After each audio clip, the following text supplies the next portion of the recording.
Hola! Toleleje, toleleje. Kunin at basahin, kunin at basahin. Ako po si Kuya Sam Pagaduan, ang inyong kasama sa ating lumalim at mamunga Gospel Reflection. Ngayon ay May 4, 2026. Ang mabuting balita ng Panginoon ayon kay San Juan, chapter 14, verse 21 to 26. Noong panahong iyon, sinabi ni Jesus sa kanyang mga alagad, "Ang tumatanggap sa mga utos ko at tumutupad nito, ang siyang umiibig sa akin. Ang umiibig sa akin ay iibigin ng Ama. Iibigin ko rin siya at ako'y lubusang magpapakilala sa kanya."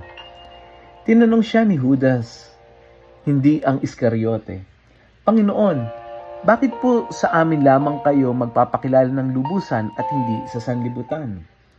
Sumagot si Jesus, "Ang umiibig sa akin ay tutupad ng aking salita. Iibigin siya ng aking Ama, at kami sa kanya at mananahan sa kanya. Ang hindi umiibig sa akin ay hindi tumutupad sa aking mga salita. Hindi akin ang salitang narinig ninyo, kundi sa Amang nagsugo sa akin.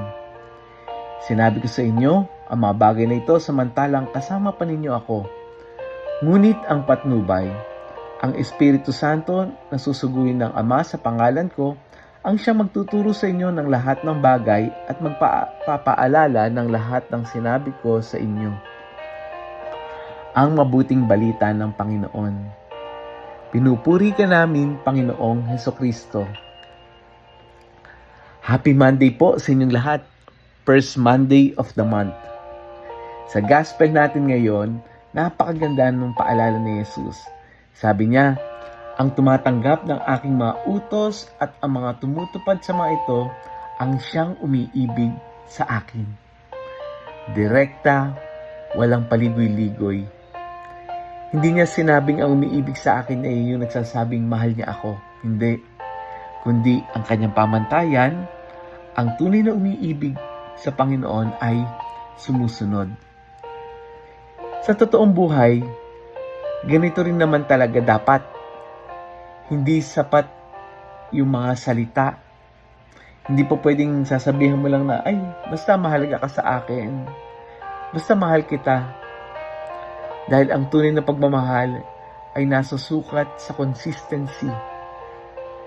Sa pagpili na gawin ang tama kahit mahirap sa pamamagitan ng action. Love is lived, not just spoken. Kaya dito makikita natin yung tunay na nagmamahal. Ginagawa. Kaya napakaganda rin nung kasunod na pangako ni Jesus. Sabi niya, "Ang umiibig sa akin ay iibigin ng aking Ama, at ako'y iibig sa kanya at ipahayag ko ang aking sarili sa kanya." Ibig sabihin, kapag tayo ay sumusunod, mas lalong nagpapakilala, mas lalo nating nakikilala ang Diyos. Kaya nagtanong si St. Jude Thaddeus, "Panginoon, bakit po sa amin lamang kayo magpapakilala ng lubusan at hindi sa sanlibutan?" Anong sagot ni Jesus? "Kung sino mang umibig sa akin, tutuparin niya ang aking salita at siya iibigin ng aking Ama, at kami mananahan sa kanya." Ito yung challenge sa atin ngayong araw na ito. Umibig tayo sa pamamagitan ng pagsunod. Sumunod tayo sa mga pinag-uutos sa atin. Kaya ngayong araw na ito, ipakita natin yung ating pag-ibig sa Diyos sa pamamagitan ng isang konkretong pagsunod sa Kanya. Hindi kailangang malaki, hindi kailangang dramatic, kahit simpleng pagpili ng kabutihan, kahit walang nakakakita, sumusunod tayo sa Kanya. Pangalawa, pwede rin naman reviewin natin, ano ba isang aral ni Jesus na pwede kong isabuhay ngayon?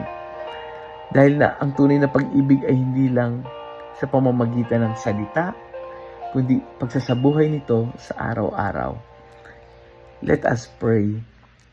Panginoong Jesus, turuan mo kaming magmahal, hindi lamang sa salita, kundi pagpapakita sa gawa. Kapag mahirap sumunod, bigyan mo kami ng lakas. Kapag nakakalimot kami, paalahanan mo kami sa pamagitan ng Espiritu. At naway sa aming buhay, ikaw ay hindi lamang kilala, kundi tunay na manahan. Amen.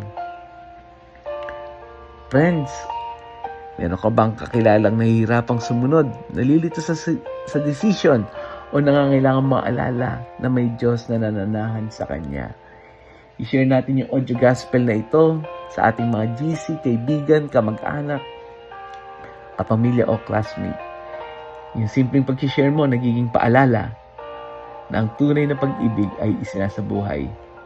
Muli, ako po si Kuya Sam Pagaduan, lagi nag-aanyaya. Halina, tayo ay lumalim at mamunga.